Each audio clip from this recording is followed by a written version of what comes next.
I play the Grandmaster. Yes, I'm the head of Sakaar, and it's colorful. And even though I've lived since shortly after the Big Bang, 14 million years old. Don't mind me. Kind of, I think, coming into here. Okay, 50-50, and is that it, or not? Like this? Yeah. The only thing I like to do is to play games, really, and I've gladiatorial. When we meet, I'm in the middle of my gladiatorial games. Young Thor. So fear not, I can't be killed. Just like my brother Benicio del Toro, the collector. And there it is. And that's in the middle of this whole other story, the Thor.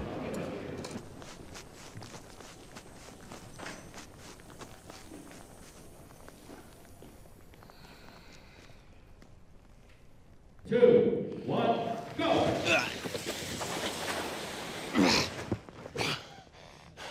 I think the objective from, even years before we'd written the script was to change this film up in some way. I think it all started to feel a little bit familiar and predictable.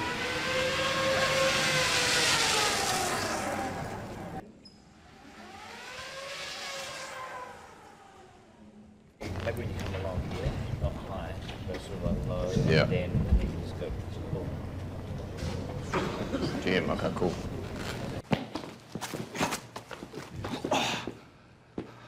Go!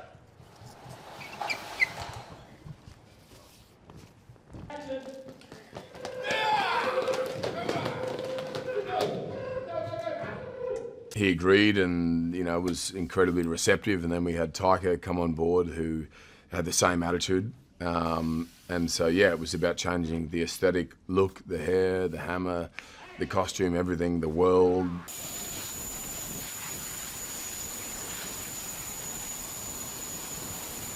And so it felt like kind of a clean slate, and starting again and playing a new character in a way, which was hugely freeing and invigorating.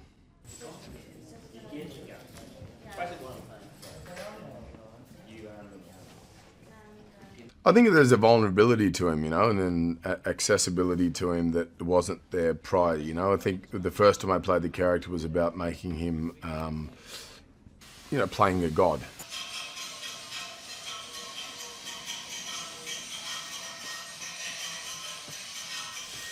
But the problem is with that is that then it's good for one film, but then after that you sort of hit a ceiling and you have nowhere to go. He has the same problems that we all have. He has the same insecurities that we all might have, or the same sort of concerns or fears or whatever. And so this film was about kind of stripping that back and having a greater access to that vulnerability and relatability about, he's one of us.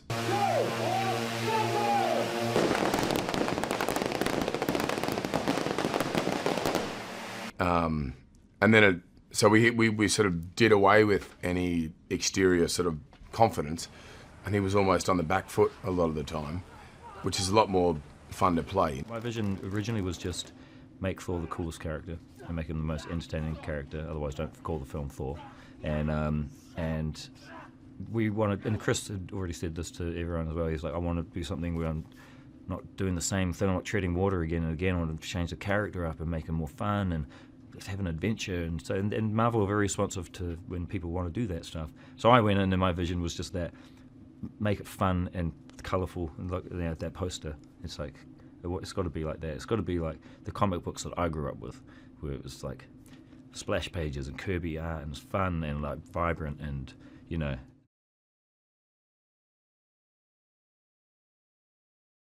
What is it? What makes it different from everyone else? No one knew much more about Jack Kirby at the beginning than that he was this fantastic artist, had created all this work. And so we started examining the Jack Kirby work. To capture the essence of that childhood feeling is about everything being hyper-real. Because of the breadth of design information that we're generating and the amount of storytelling that requires every detail to be analysed and kind of brought into the world that we're creating, we've established another level of the design department, which is my role.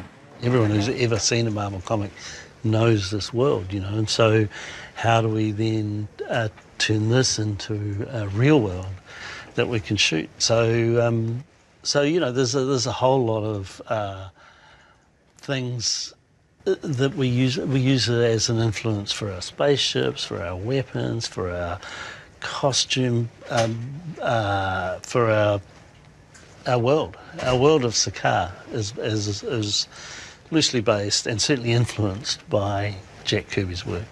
With production designers' help, with Dan and our concept artists, I help translate the director's vision into something that's more practical for the art department to build, and we guide the visual production of the film.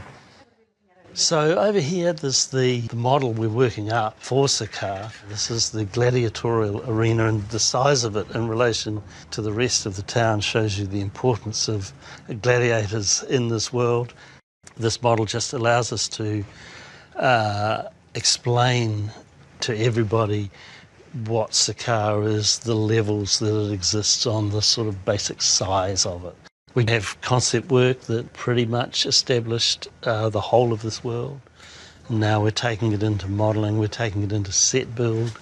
It's not just about building something, it's actually about the interaction between the script and the physical set. What happens in that set determines how it's built and whether it's going to work properly. Whether there's stunt work on it or action, then we decide we'll go to this material because that'll take the stunt side of it. There's a lot of elements there that have to go together and not fall apart. So particularly when you've got large numbers of shooting crew that walk across all this and because they have to work on there as well.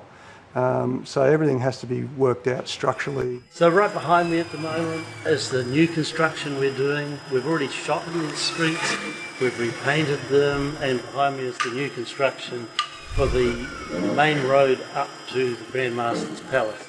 We've repainted all of these streets. You can see some of the undercolour, some of the old colour coming through in the slots, in the sort of Jack Kirby design elements.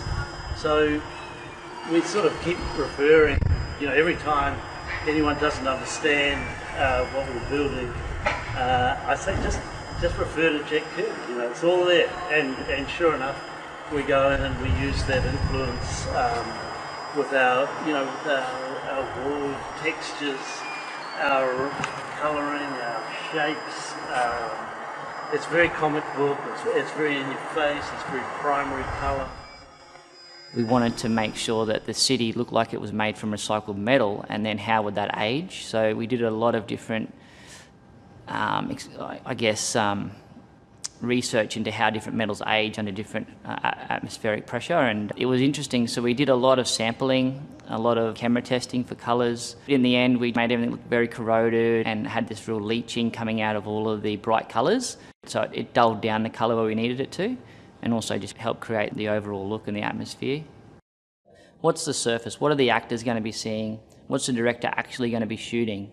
And that's our bit. So our part is still very important that, if an actor's leaning up against it, or if it's in the shot behind them, it needs to feel very real, and we actually dictate the rest of the look. Well, the process with the throne, because that set in particular, it was a blue screen set. So basically, what we build is a portion in mind that it's going to be a grander thing, and we will usually get a concept with that grander picture already roughly drawn out or rendered. The throne room had a few different elements. The main focus was the throne itself, which was all completely sculpted, and then on top of that we came over with gold powder in a clear medium. And then on top of that we then added more depth with different glazes, some warmer, some cooler, depending on what detail we wanted to pull out. And then finally, in terms of the throne with the gold, we then buffed it all with gold paste and wax to really highlight the beautiful detail that was in and around the throne. The floor itself was ply that was textured, and then on top of that we put 4 different base colours, 5 different glazes, and then we aged on top of that to pull the whole thing together and give it a really nice cinematic feel. Because it's important to not only go through the process, but then see how it's going to look through camera and what they're going to see.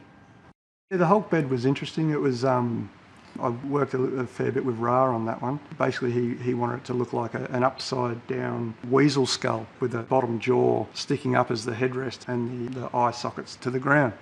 Basically, the story Ra and I were sort of coming up with that bed was once one of Hulk's conquests as a gladiator on Sakaar, and he's just made it into a bed. It sat inside Hulk's bedroom, which was very bright as well. It was a strong red and white. Again, a bold choice, but it was important for that to be the look of Sakaar. It was meant to be very striking, and it certainly was. So, and the Hulk bed itself was a completely sculpted item again. We finished that off with a bit of a bony sort of look, a little bit more realistic. The bed itself was also inlaid with this certain pattern that we had running through the whole of Sakaar, which ran through the interiors and the exteriors of Sakaar. It was a certain pattern that helped tell the story of where you were, along with the colour. Everyone will go, oh, it's a bit high, you can't get up to it, and a human can't get up to it, but a Hulk can. So you got to always think of those things, you know. It's just a different environment and a way of thinking. It's pretty cool. It's exciting. Conjuring things out of stories and sort of using the most amazing talent you can find to generate a world which has never been seen before is the kind of challenge that I think best suits my working approach. It's definitely the versatility. It's definitely the experimentation of it all. The things, I guess, without colour, without you're just looking at a blank surface. So we add, we work alongside with sculpture, and they add texture. We add the colour as well as some texture, and it just gives everything an element of reality and depth. I guess what gets me excited is actually the construction or the making of other worlds. You know, it's not everyone can say that they made that world happen. Because all of a sudden it's gone from everything's been on paper, and then once it comes to us, things are all of a sudden becoming, you know, very real, and that's what the camera's going to see. So it certainly takes it to the next level. I'm only as good as the crew that I surround myself with, just like anyone. And it's actually really fun to watch people get a kick out of it, and to make sure they have fun doing it. And then when you see it on the big screen, and you know, it's a passion that it really gives you a sense of a different, I would say, a different aspect of being an artist. As a child, I was always reading comics, or eventually I was reading books and visualising. So I think, you know, visualising is something that everyone does, and then taking that a step further into actually making the things that you're visualising, you know, starting with models. And so in this case, to design a world, to find a world, the world is very much in the scriptwriter's head. You get a script, you read that, oh yeah. You've got a director who's taken this job on because he's visualising this world, and then using influences to tighten all that up. We start to get a crew, you know, and we start to get concept artists, and their vision takes it into another place, you know, and then we get set designers and their vision brings it into another place. And everyone, you know, we'll end up with sort of 300 or 400 people in our art department, construction department, who'll all bring something to this party. So my job really is sort of finding the initial place we're going, and then letting everyone bring something to it that stay on track, you know. But it gets great and big and wacky and wonderful, and everyone gives something, and we end up shooting a film in it. You know.